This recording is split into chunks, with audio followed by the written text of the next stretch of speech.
Hey, I hope you are doing very, very well. Today, books upside down, we are doing the second installment of reading Ray Bradbury because I guess you guys really like that and I liked reading it. So we read 4 chapters last time. So I actually dog-eared a page, which I don't normally do, but I did. So I guess we'll just shoot to read through chapter 8, because that would be another 4 math.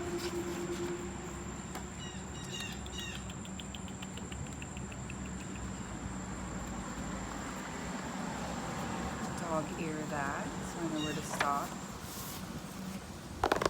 Okay, so I know I'm awful at reading out loud. I'm sorry, but I do enjoy it, and this book is awesome. So if you can just stumble through it with me, it'd be appreciated. She got smoked. We have Monster. It is a beautiful day. I can actually wear a leather jacket during it. So it's quite different than the last time I made the first part of this video, whenever it was just a huge downpour.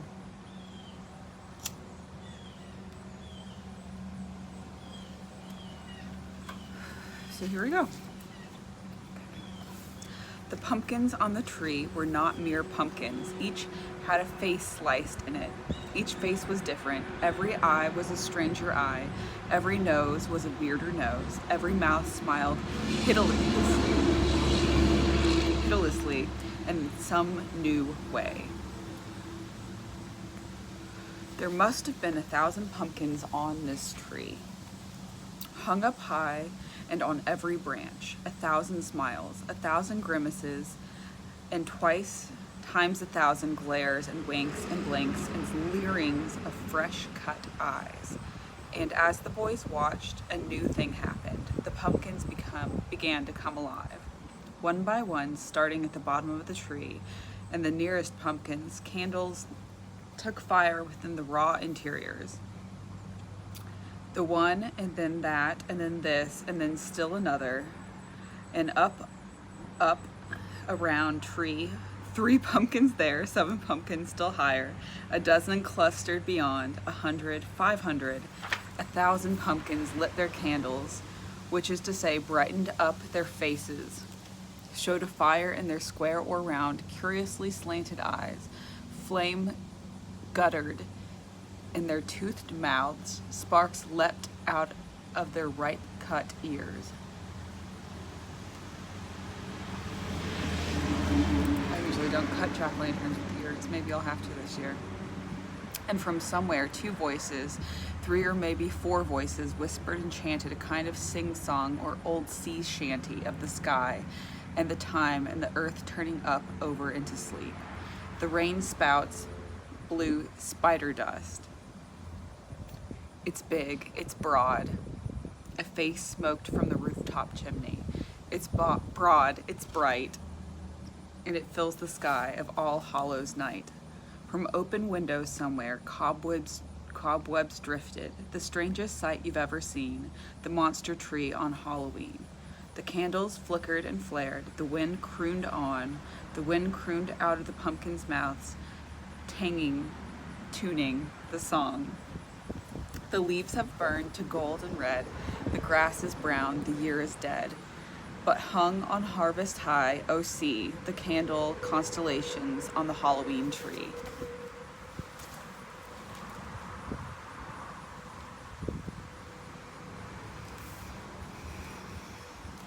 Tom felt his mouth stir like a small mouse wanting to sing. The stars they turn, the candles burn, and the mouse leaves scurry on the cold wind borne, and a mob of smiles shine down on thee from the gourds hung high on the Halloween tree. The smile of the witch, the smile of the cat, the smile of the beast, and the smile of the bat, the smile of the reaper taking his fee, all cut and glimmer in the Halloween tree. On the Halloween tree.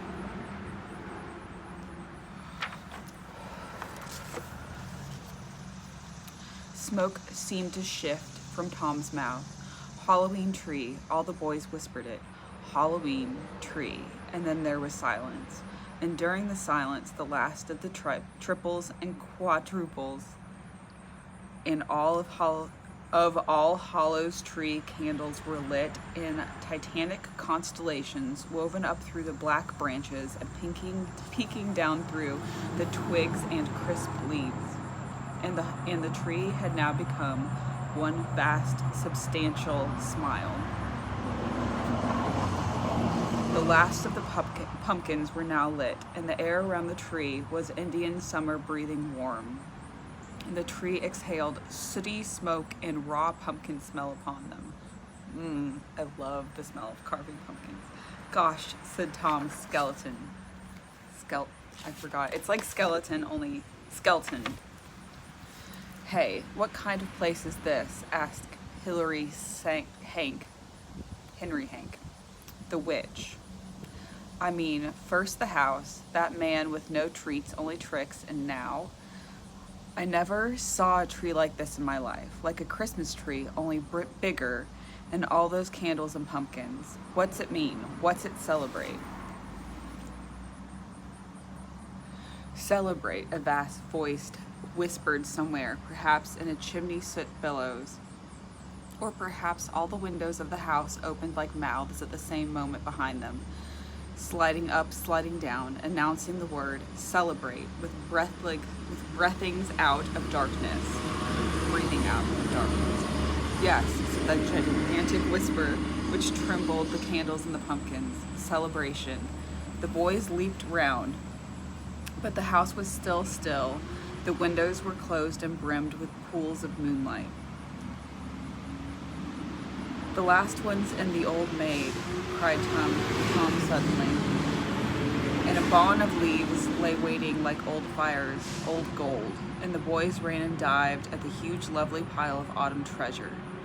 And in the moment of diving, about to vanish beneath the leaves in crisp swarms, yelling, shouting, shoving, falling, there was an immense gulp of breath, seizing of the air. The boys yelped, pulled back as if an invisible whip had struck them, for coming up out of the pile of leaves was a bony white hand all by itself, and following it, all smiles, hidden one moment but now revealed as it slid upward, was a white skull.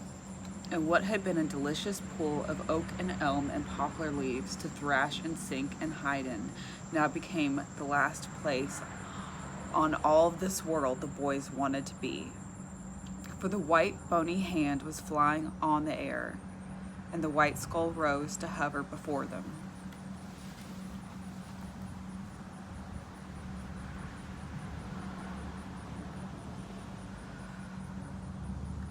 And the boys fell back, colliding, sneezing out their air in panics, until in one wild mass they fell flat upon the earth and writhed and tore at the grass to flight free, stumble, try to run. Help, they cried. Oh yes, help, said the skull. Then peal after peal of laughter froze from further as they held upon the air. The bony skeleton hand reached up and took hold of the white skull face and peeled it down and off. The boys blinked. Once behind their masks, their jaws dropped, and none of them could see them dropping. The huge man in dark clothes soared up out of the leaves. My cigarette went out.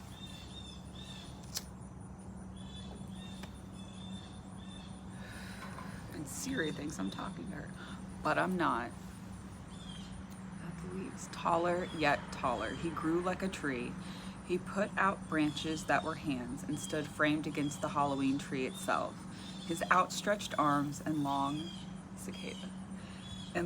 white bony fingers festooned with orange globes of fire and burning smiles. His eyes were pressed tight as he roared his laughter. His mouth gaped wide to let the autumn wind rush out. No treat, boys, no, not treat. Trick, boys, trick, trick, trick. They lay there, waiting for the earthquake to come, and it came. The tall man's laughter took hold of the ground and gave it a shake. The tremor passed through their bones, came out their mouths, and it came out in the form of still more laughter. They stood up amid the ruins of the thrashed-about leaf pile, surprised. They put their hands to their masks to feel hot air leaping out in small gusts of echoing mirth.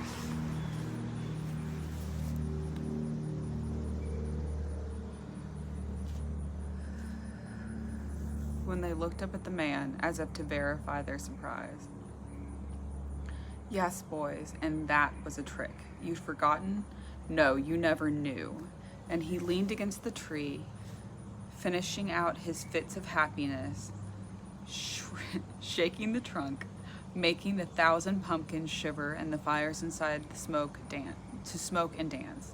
Warmed by their laughter, the boys got up to feel their bones to see if anything was broken. Nothing was. They stood in a small mob under the Halloween tree, waiting, for they knew this was only the beginning of something new and special and grand and fine. Well, said Tom Skelton. Well, Tom, said the man. Tom, cried everyone else, is that you? Tom in the skeleton mask shifted. Or was it Bob or Fred? No, it must be Ralph. And the man said quickly, all of those, sighed Tom, clapping his mask hard in place, relieved.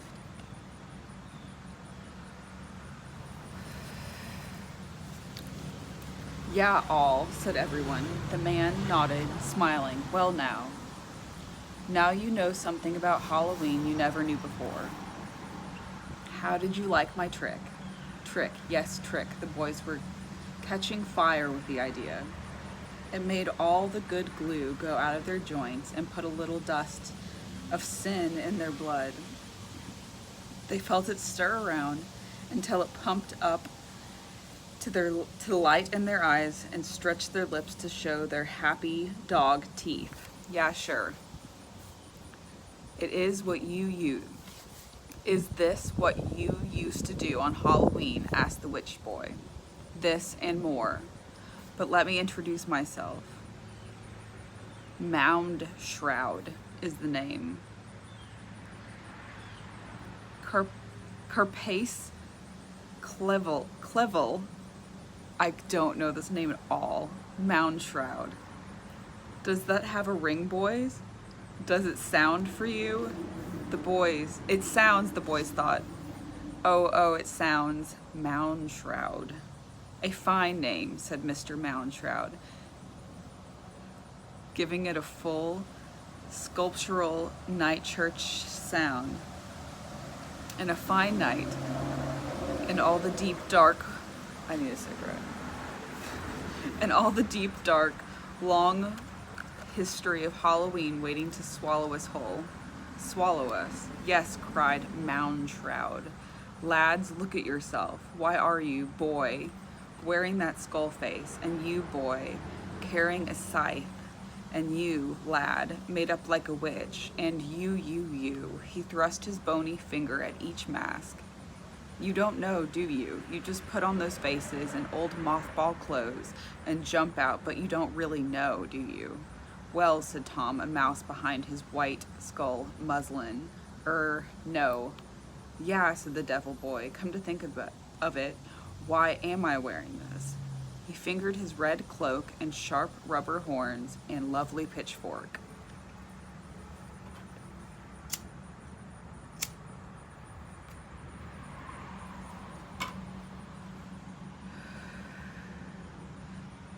And me, this, said the ghost, trailing his long, white graveyard sheets.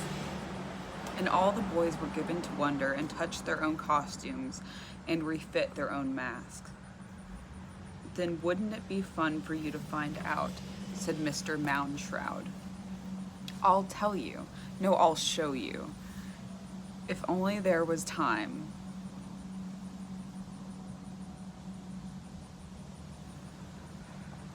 It's only 6:30. Halloween hasn't even begun, said Tom in his cold bones. True, said Mr. Moundstroud. All right, lads, come along. He strode. They ran. At the edge of the deep, dark night ravine, he pointed over the rim of the hills and the earth, away from the light of the moon. Under the dim light of strange stars, the wind fluttered his black cloak and hood that half shadowed and now half revealed his almost fleshless face. There, do you see it, lads? What? The undiscovered country, out there. Look long, look deep. Make a feast. The past, boys, the past. Oh, it's dark, yes, and filled with nightmare. Everything that Halloween ever was lies buried there. Will you dig for bones, boys? Do you have the stuff? He burned his gaze at them.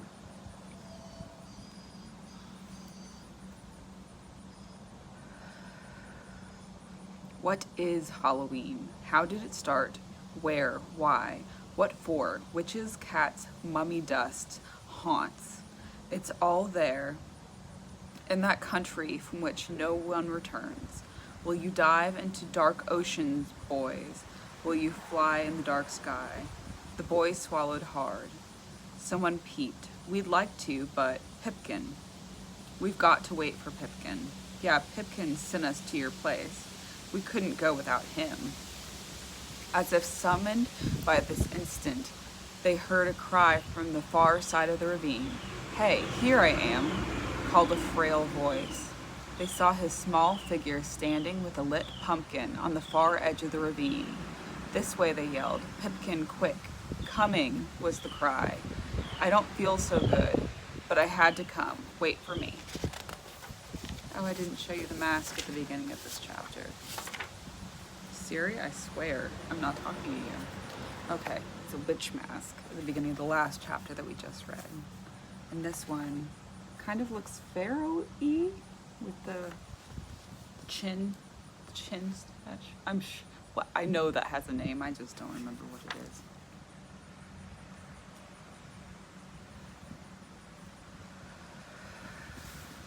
They saw his small figure run down the middle of the ravine, on the path.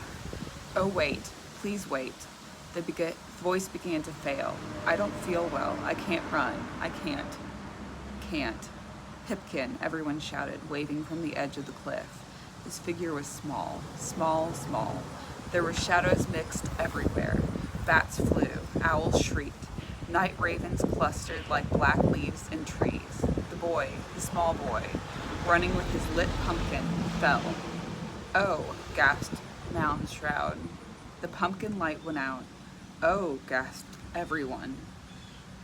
Light your pumpkin, Pip, light it, shrieked Tom. He thought he saw the small figure scrabbling in the dark.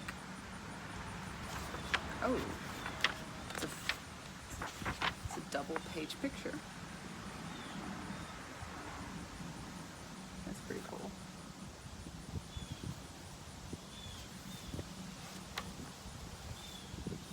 In the dark grass below, trying to strike the light. But in the instant of darkness, the night swept in. A great wing folded over the abyss. Many owls hooted, many mice scampered and slithered in the shadows. A million tiny murders happened somewhere. Light your pumpkin, Pip. Help, wailed his sad voice. 1,000 wings flew away. A great beast beat the air somewhere like a thumping drum.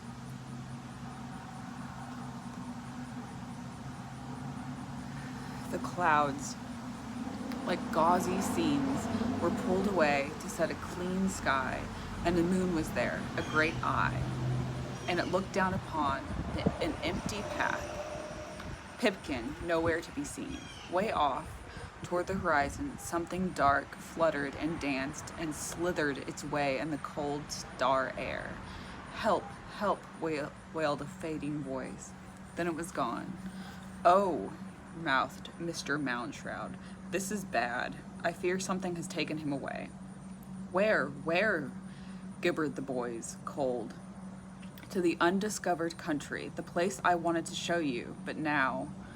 You don't mean that thing in the ravine, it or him or whatever, that something was. Death? Did it grab Pipkin and run? Borrowed is more like it, perhaps to hold him for ransom, said Mr. Moundshroud. Can death do that? Sometimes, yes. Oh gosh, Tom felt his eyes water. Pip, tonight, running slow, so pale.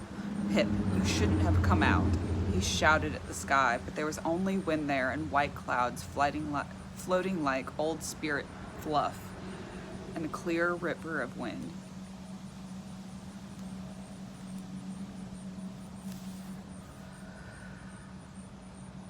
They stood, cold, shivering. They looked off to where the dark something had stolen their friend. So, said Moundshroud, all the more reason for you to come along, lads. If we fly fast, maybe we can catch Pipkin, grab his sweet Halloween candy corn soul, bring him back, pop him into bed, toast him warm, save his breath. What say, lads? Would you solve two mysteries in one? Search and seek for lost Pipkin and solve Halloween, all in one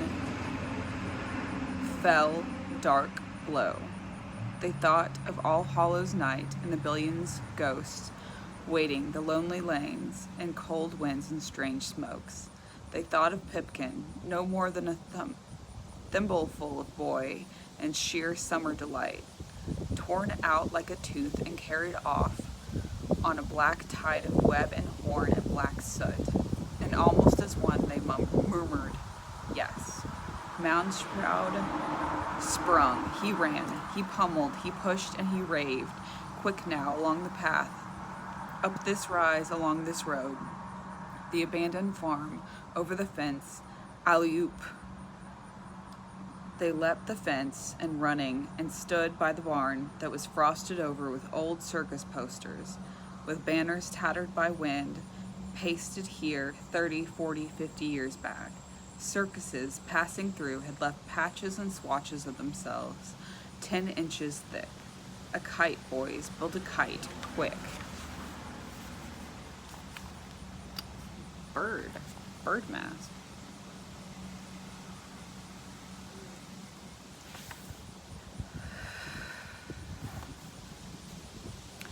No sooner had he cried this than Mr. Moundshroud ripped a great tissue from the side of the barn. It fluttered in his hands. The eye of a tiger, another rip from another ancient poster, and the mouth of a lion. The boys heard roars of Africa down the wind. They blinked, they ran, they scratched with fingernails, they plucked with hands, they seized off stripes and patches and huge rolls of animal flesh, of fang, of piercing eye, of wounded flank, of blood, red claw, of tail, of bound and leap and cry. The whole side of the barn was an ancient parade, stopped dead. They tore it asunder, and with each tear that pulled off a talon, tongue, or raving feline eye.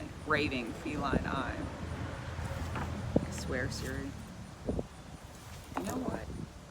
We're gonna take this off so this bitch doesn't keep thinking I'm talking to her.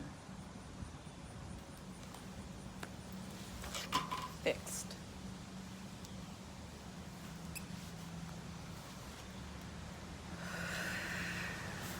Beneath waited layer upon layer of jungle nightmare, delicious encounters with polar bears, panicked zebras, milling parades of lions, charging rhinos, clambering gorillas which pawed up the side of midnight and swung towards dawn.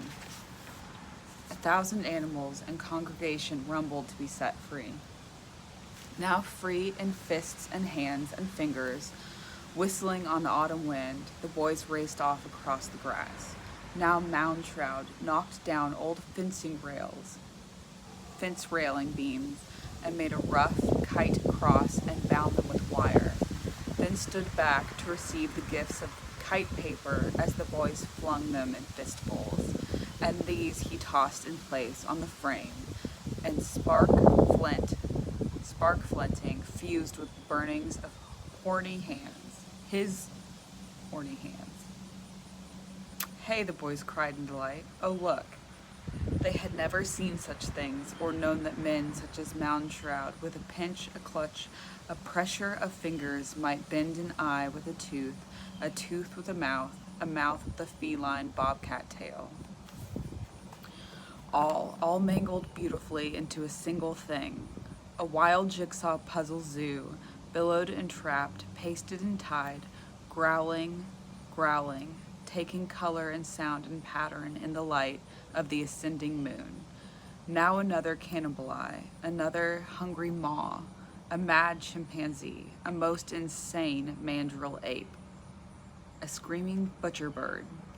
The boys ran up with the last frights handed over and the kite finished, the ancient flesh laid out, fused by the still blue smoking, horny hands. Mr. Moundshroud lit a cigar with the last bit of fire and sparked out of his thumb and smiled. Oh, no. And the light from his smile showed the kite for what it was, a kite of destruction,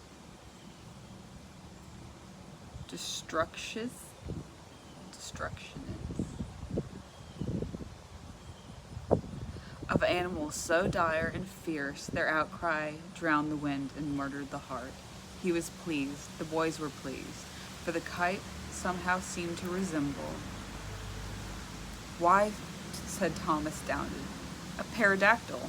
A what? A pterodactyl, whose ancient flying reptiles gone some billion years back and never seen again, replied Mr. Moundshroud. Well said, boy. Pterodactyl it seems and is, and 'twill fly us downward to perdition or Land's End or some other fine-sounding place. But now, rope, twine, string, quick. Flitch and carry. They ran the rope off and an old abandoned clothesline strung between barn and abandoned house. A good 90 feet or more of rope they brought Mr. Moundshroud, who snaked it through his fist until it smoked a most unholy smoke. He tied it to the middle of the vast kite, which flapped like a somehow lost and out-of-water manta ray upon a high, strange bench. It struggled with wind to live. It flapped and floundered on the heaves of tidal air laid down on grouse. I have the cigarettes in my hand.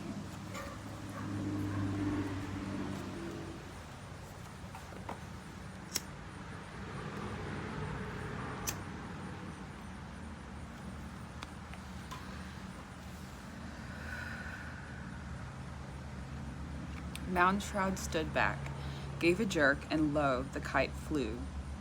It hung low upon the air at the end of its clothesline, and that dumb brute grappling of wind, veering its way, dashing that, leaping up suddenly to confront them with a wall of eyes, a solid flash of teeth, a storm of cries.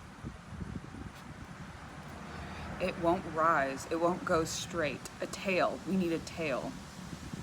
And as by instinct Tom divided first and seized the kite by its bottom. He hung there, the kite steadied, it began to rise. Yes, cried the dark man. Oh lad, you are the one, bright boy. You be the tail, and more and more. And as the kite slowly ascended the cold river of swift blowing air, each boy in turn, seized with a whim, spurred by his wits, became more and more yet of the tail, which is to say that Henry Hank, disguised as a witch, grabbed Tom's ankles, and now the kite had two boys for its magnificent tail, and Ralph Bringstrom, wound up in his mummy clothes, stumbling over his winding tapes, smothered in his burial rags, stumbled forward, jumped, and grabbed Henry Hank's ankles. I keep wanting to say Hillary. And so three boys now hung in a tail. Wait, here I come, cried Beggar, who was under his dirt and rags, was really Fred Fryer. He jumped, he caught.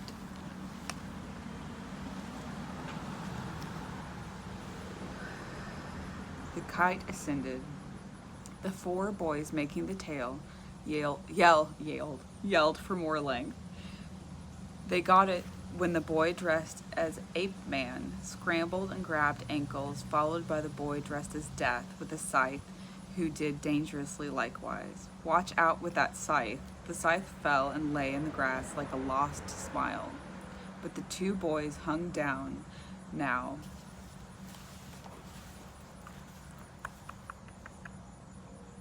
Damn it, where was I? Down now from all the half-washed ankles, and the kite rose more, higher, higher, adding a boy and a boy and a boy, until with a yell and a shout, 8 boys were down hung in a magnificent thrashing tale.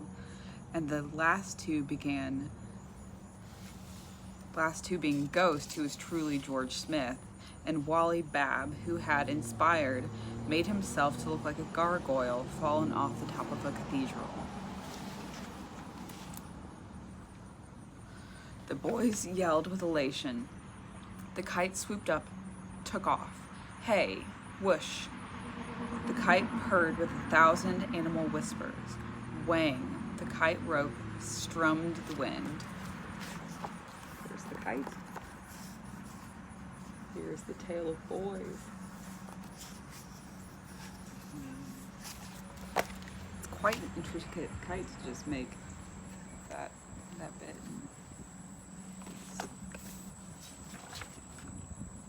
Hush, said the entire thing.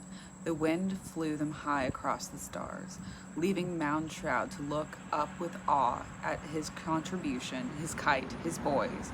Wait, he shouted. Don't wait, come on, the boys yelled. Mound Shroud ran along the grass to seize the scythe, his cape fluttering, taking air, making wings, until he also, very simply, took off and soared. Last chapter for now. I'm gonna read this. Okay. And that kind of looks like Dracula, I think. Well, Dracula and the creature from the Lost Lagoon a little bit. Okay. The kite flew. The boys hung down from the kite in a fine lizard's tail, now weaving, now looping, now snapping, now gliding. They yelled with delight. They shrieked and outgasped in horror. They rode across the moon in an exclamation point. They soared over hills and meadows and farms. They saw themselves reflected on dusky, moonbright streams, creeks, rivers. They brushed down over ancient trees. The wind stirred by their passing, shook down the whole government mints of coins, leaves, bright showering to the black grassed earth. They flew over the town and thought, oh, look up, see, here we go, your sons. And thought, oh, look down. There somewhere, our mothers, fathers, brothers, sisters, teachers. Oh, hey, here we are. Oh, someone see us, or you'll never believe.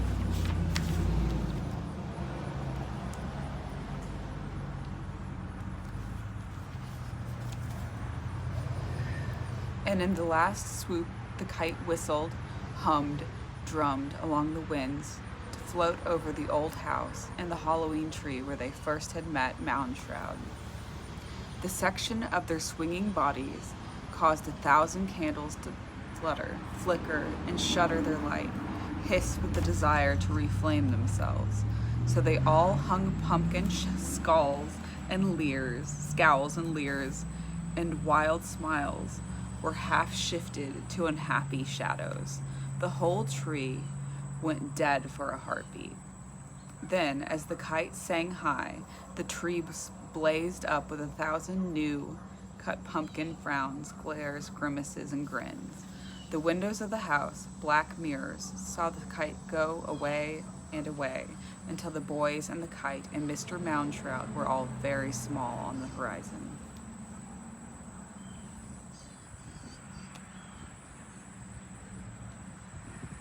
Then down they sailed, off away deep into the uncovered country of old death and strange years and the frightful past.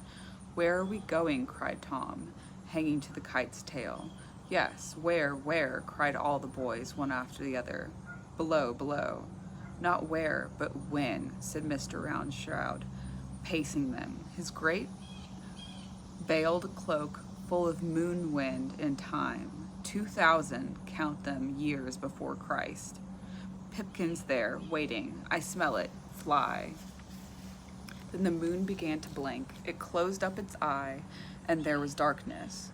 And faster it began to wink, to wax, to wane, to wax again, until 1,000 times over it flickered, and in flickering changed the landscape below. And then 50,000 sand times. So fast they could not see it. The moon extinguished and relit itself.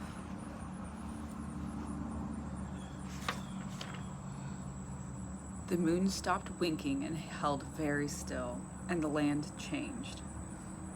Look, said Moundshroud, hung up upon the very air above them, and a million tiger, lion, leopard, panther eyes of the autumn kite looked down, as it did the eyes of the boys.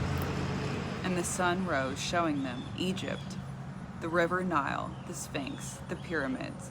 But, said Moundshroud, notice anything different? Why, gasped Tom, it's all new. It's just been built.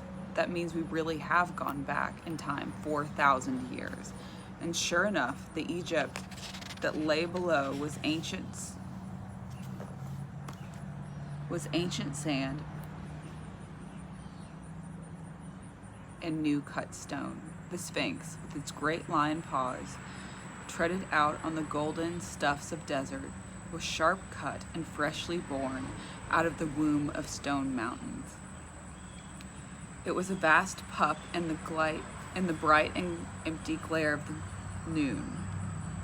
I was going to say the moon, but noon. If the sun had fallen and lay between its paws, it could have cuffed it like a small fireball toy.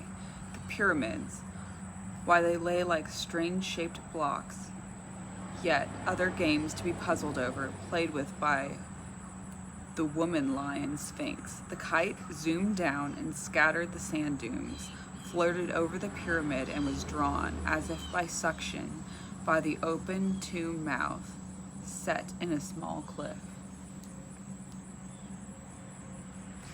Hey, presto, cried Moundshroud. With a flap, he gave the kite such a kick as it made all the boys toil like clamorous bells. Hey, no, they cried. The kite shuddered, fell down, hovered 10 feet above the dunes, and shook itself like a wild dog ridding itself of fleas. The boys fell safe in golden sand. The kite broke away in 1,000 shred of eyes, bangs, shrieks, roars, elephant tramplings. The Egyptian tomb mouth sucked them in, and Moundshroud laughing with it. Mr. Moundshroud, wait! Leaping up, the boys ran to shout into the dark tomb doorway, but they lifted their gaze and saw where they were, the Valley of the Kings, where huge stone gods loomed above. Dust shifted in a strange downpour of tears from their eyes. Tears made of sand and powdered rock.